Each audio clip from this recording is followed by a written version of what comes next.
Welcome dans cette nouvelle vidéo. Alors, si tu veux voir ton business progresser de manière exponentielle, il faut absolument que tu puisses avoir une page de vente qui soit optimisée et qui convertisse des clients qui proviennent d'un trafic froid, c'est-à-dire des gens qui sont inconnus ou qui te connaissent très peu et qui vont à la lecture de ta page avoir envie de rejoindre ta formation, ton programme, ton coaching. Alors comment on arrive à faire ça?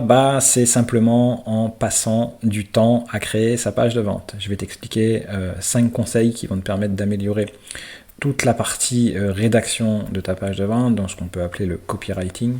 Bien entendu, pour avoir un bon copywriting, une bonne page de vente qui donne des résultats, il faut avoir une offre qui soit bien construite et puis que cette offre elle réponde à une problématique que tes clients ont envie de solutionner. Ça, c'est le prérequis. Alors, premier conseil, il vient du copywriter légendaire, peut-être le plus grand copywriter de tous les temps, Gary Halbert, qui disait qu'une page de vente, c'est comme engager une conversation avec un ami. Pour faire ça, il faut simplement comprendre que pour parler avec un ami, il faut qu'il y ait en fait un inconnu, puisque quand la personne arrive sur ta page, tu la connais pas. Il faut connaître parfaitement cette personne, quels sont ses besoins, quelles sont ses motivations profondes, quelles sont ses peurs, quel est son comportement, qu'est-ce qu'il a déjà essayé et qui n'a pas marché, qu'est-ce qu'il veut réellement. Comment il s'imagine, comment il se voit dans le futur. Et à partir de là, tu vas pouvoir avoir les bases pour écrire un bon argumentaire et une bonne page de vente, parce que tu vas avoir des leviers qui vont te permettre d'être plus persuasif. Alors, deuxième conseil, les limitations des templates qui sont prêts à l'emploi. Alors aujourd'hui, tu peux acheter des templates ou tu vas peut-être récupérer des templates de pages de vente avec les 15 points à aborder, les 17 sections ou ce genre de choses. Donc bien entendu, le template, c'est un outil qui est intéressant puisque ça te permet d'avoir une forme de checklist et d'avoir tous les éléments que tu peux mettre dans une page de vente. Simplement, avoir la checklist et avoir les éléments que tu peux mettre, ça ne te dispense pas de faire la recherche qu'on a vue à l'étape 1, de parfaitement connaître ton client idéal, de façon à pouvoir élaborer donc un argumentaire ou un texte qui va reprendre tout ou partie de ces points, parce que tu n'es pas obligé de tout suivre des fois. Ça dépend aussi du contexte et ça dépend aussi de ce que tu vends et de la personne à laquelle tu t'adresses. Donc il faut adapter tout ça. Et ça, c'est aussi un travail qui demande du temps. Alors, je t'ai préparé une petite checklist pour relire et optimiser tes pages de vente. Tu peux l'obtenir simplement en cliquant sur le lien qui est en description et puis en indiquant l'adresse email sur laquelle tu veux la recevoir. Tu verras avec ça, tu vas rien oublier, tu vas pouvoir suivre un process simple pour optimiser facilement ton texte. Ça te prendra un peu de temps, mais le travail en vaut la peine. Ensuite, la recette pour une page de vente qui convertit, c'est de suivre quelques étapes marketing qui sont quand même importantes et qu'il ne faut pas sous-estimer. Donc bien entendu, on a parlé de la recherche et la connaissance de ton client idéal. Ça, c'est la première chose. La deuxième chose qui est hyper importante, ça va être l'idée clé de ton texte. Et une bonne page de vente, c'est une page qui fait passer une idée clé. C'est-à-dire que ce que tu vas vendre, donc la formation, ta formation, un coaching, un programme, peu importe, même un produit, derrière ça, dans la page, dans le copywriting, il va y avoir une idée clé, qui est une idée directrice, qui va venir percuter ton lecteur, qui va venir travailler ses croyances et qui va se dire tiens, c'est vraiment ça qu'il me faut. Et ça, c'est l'élément le plus difficile à faire dans le marketing et dans le copywriting, c'est de trouver cette idée clé ou cette big idea, comme on l'appelle Russell Brunson. Et c'est souvent ce qui est omis par tous les personnes qui te donnent des conseils, parce que eux-mêmes le font pas forcément. Parce que ce genre de choses, il y a peu de personnes qui en parlent et il y a peu de personnes qui passent du temps à chercher et à trouver des idées clés. Et pourtant, quand tu regardes tout ce qui fonctionne, tout ce qui cartonne, derrière il y a des idées clés qui sont hyper puissantes.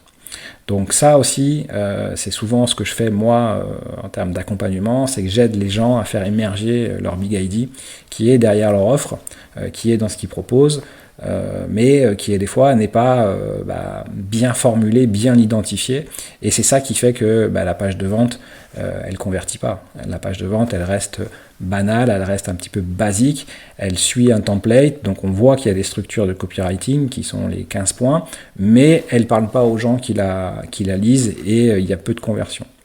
Parce qu'il manque cette idée clé, l'idée directrice qui va faire toute la copie et qui va faire que les gens vont lire et vont passer d'un paragraphe à un autre, peu importe l'ordre des paragraphes. D'ailleurs, tu n'es pas obligé, quand tu as une idée clé, de suivre les templates avec les paragraphes qui sont dans un ordre précis, parce que la façon dont tu vas amener cette idée, elle peut être organisée de façon différente. Donc tu peux très bien commencer en racontant l'histoire de comment tu as découvert ça, l'idée clé, et puis derrière indiquer les problèmes que ça a solutionné et puis les bénéfices que ça a apporté.